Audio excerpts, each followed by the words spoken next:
Hello folks, I am here with some folks from Medina United Church of Christ in, I can't remember the name of your town in Ohio. Medina. Oh, it's Medina! Oh jeez, it's Medina!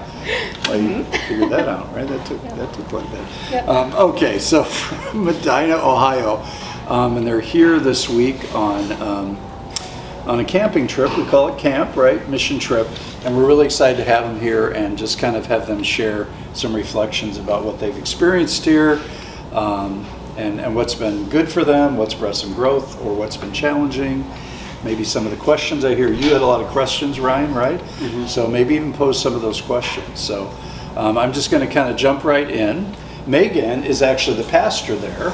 So tell us how long you've been youth pastor, right? Mm-hmm. So my title is Associate Pastor of Youth and Mission. This is a little bit of both. That's cool.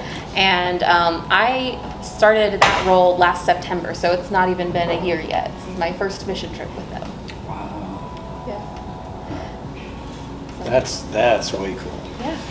I didn't realize you hadn't been there that long. I haven't. I met one of your team members at the Heartland Conference gathering and thought it sounded really cool. Oh, that's Thought great. I'd go for it. We love the Heartland Conference. The Heartland Conference is fantastic.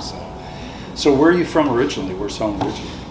I'm from Johnstown, Ohio, which is also in Ohio, but closer to Columbus. Okay. It's a little town. Closer to the state capital. Yes. And we were talking earlier a bit about how Megan sensed her call in the ministry. And you said it was really early on, right? Really early. I was in high school when I, through a series of events, took over my youth group essentially. Started teaching my friends the things that I was learning about the Bible and never stopped. That's awesome.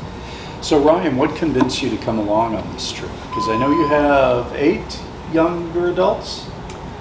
Yeah, I've got 8 teenagers and 5 adults. Okay. So what kind of convinced you to come on the trip? So this would have been the first mission trip I would have done with this church, and the second I would have done before.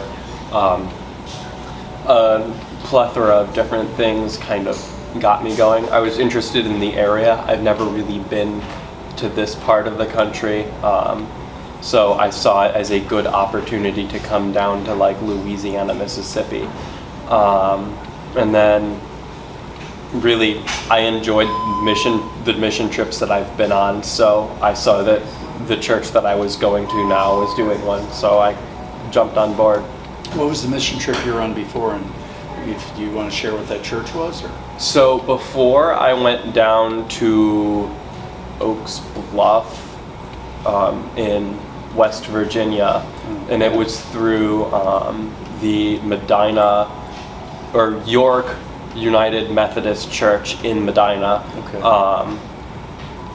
I don't know if there was a certain organization we did it through, but we helped out a lot with helping people with physical handicaps and disabilities make their homes more accessible, very similar to what we were doing earlier today. Yeah. Oh, cool. So what's been some of your experiences on this trip, Ryan?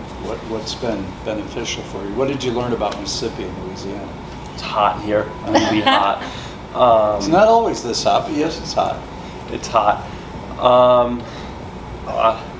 There's been multiple things that I think have benefited me. I think I've gotten closer with a lot of the other youth that came here. I've also been able to get a very good look at the homeless population here.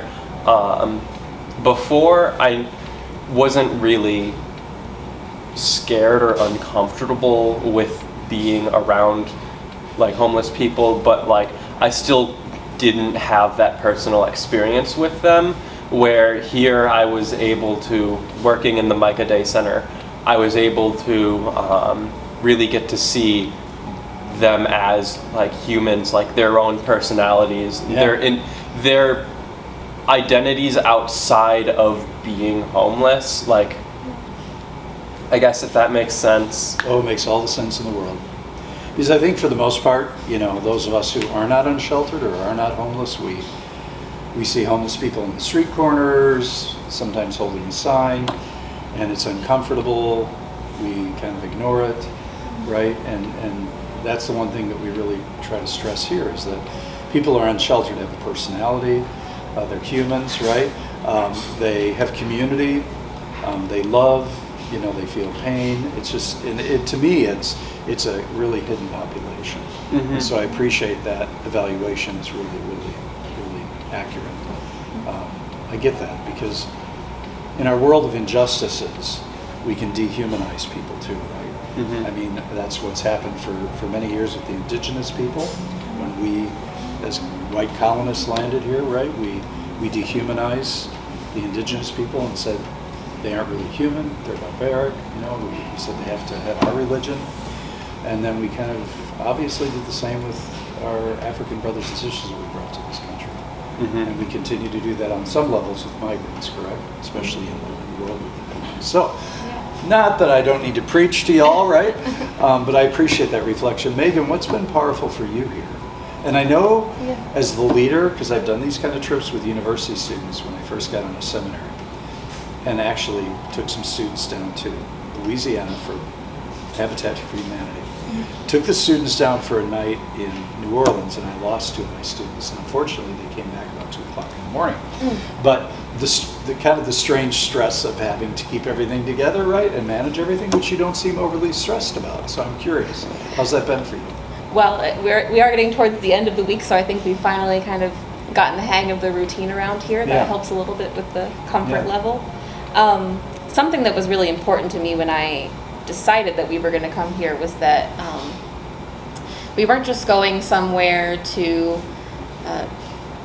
do a mission as like a fun field trip, right? To observe poor people in their natural habitat. Interesting, I like that. Got it. I wanted this to be a kind of a cross-cultural experience for my youth. I wanted them to experience new things, new places, new kinds of people, a very different environment than Medina, Ohio. And this checked all the boxes for that. Some of them have worked with power tools for the first time. A lot of them have served people meals for the first time. They've gotten to experience Southern culture and hear some really cool stuff about the walk on the beach or the wade-in. I think it's just been so eye-opening for them. And that's really what I wanted out of this experience for them. One other cool thing I'll share that happened early on in the week, we've been having a nightly reflection time, a debrief time. And the question I ask them at the end of that debrief time every single night is, where did you see God today? And trained spiritual director. That's the spiritual director's question. Where did you see God? Yeah, every night I've been asking them, where did you see God today? And gave me chills. The first night that we did that, all of them, like without my prompting, all of them told me that they saw God in another person that day. Be it a homeless person or another one of the volunteers or one of your volunteers working in the buildings. Every single person responded to that question by telling me a story about another person, another human being. Wow. And that was just like a really powerful moment. I felt like we really hit the theological nail on the head there, seeing God in our neighbor. Because that's what it is. That's very UCC. Very. We see God in the other, right? We see God in the unsheltered person. We see God in the poor person. We see God in the person walking to the beach, in the volunteers. We see God in the children, the adults, the older folks. Yeah. We can see God in all things. Yeah, wow, that's really cool. I think my kids have also had the opportunity to learn a bit more about how people end up unsheltered and in poverty. I think one of the big questions that they had at the beginning of the week is, why are there so many poor people? Why are there so many people in need? And over the course of the week, they've heard stories, they've learned from the volunteers here, and they've discovered that there are a lot of reasons why people are here. And there are a lot of things that people need help with that they're just not getting. Yeah, that's beautiful. Because that's this kind of immersive experience, right? That you had a chance to feed somebody, you had a chance to interact with somebody who's unsheltered, you had a chance to build a ramp home of somebody who's poor. You'll get to eat some good Southern food tonight at Shaggy's. Although it's Southern, but Kevin, yeah, it's Southern food, but shrimp right out of the Gulf here. There's experiences like that. You have to really. It's really a few years ago, and maybe it's been more recent than I think. But the UCC's theme was immerse yourself, right? Immerse yourself in God's love. Immerse yourself in Christ, and immerse yourself in the world of justice and equity. And that's really what we want to be about here, because those are our roots, the UCC roots. So any additional thoughts that you have? What do you like about your church? What do you like about I'm assuming you've got to know your pastor here quite a bit better. Yes. Because you've been to live together in this space. Yeah. The church I came from was, I live in a more rural area. I live outside of the town. So the church I went to was also a very rural area. I jokingly called it a dank shack in the middle of a cornfield because that's kind of what it was. And just over time, as I've changed as a person and my family's changed as a person and the world has changed, we've been able to kind of open our eyes and see who the church truly was. So what I like about this church is that it's very real. I don't know if this is true for a lot of Methodists, but they just kind of seem to be very disconnected. A big thing was the very common view within a lot of evangelical groups where Earth is supposed to be like a temporary place of punishment and you'll get your permanent reward afterwards, which resulted in not caring about our Earth and the people living in it because it's supposed to be a test for you. And I just couldn't get over that. So that's one of the many reasons why I like this church more. I've been able to, as I said, I've been able to get to know a lot of my other peers, the adults who have volunteered, including Megan, Pastor Megan. And I have been able to, I wouldn't say fully yet, but I've been able to experience true Southern culture. So that's cool. Yeah, the people in the South, moving back here a couple of years ago for myself, although I have family up in northern Mississippi, people in the South are really kind. There's a sense of hospitality here that is absent in some other places. That's just my reflection, right? But I think, you're right about UCC churches for the most part. We aren't all there yet, but most UCC churches are very open, embracing, and allow people to be who they are. Mm-hmm. And that was the one thing we had our very first service, at least since I've been here, on the coast here, UCC service, and John Dorhauer's the president of our denomination, preached. And I had several people that came up to me afterwards and said they've never heard in a church service anybody say everybody's welcome. It doesn't matter who you are, what you are. You're welcome. We had a rainbow flag up. We had a Black Lives Matter flag up. We had some peace flags up, right, from a Buddhist tradition.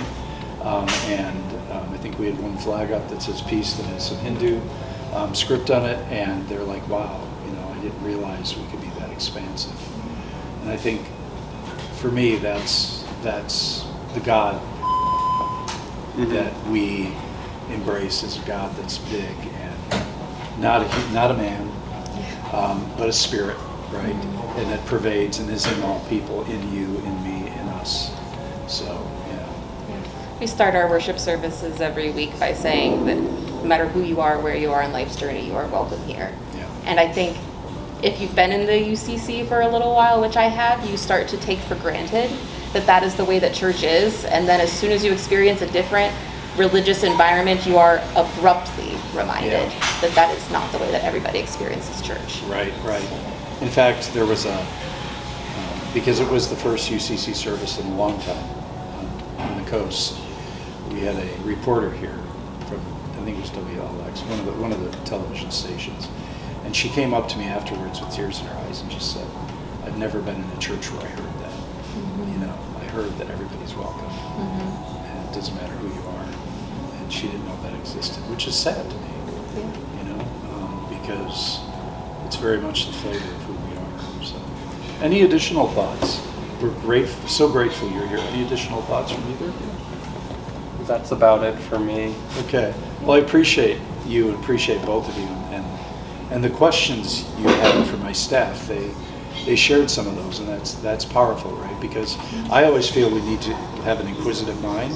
We need to be curious all the time, right? About whatever we're experiencing, about whatever we're seeing.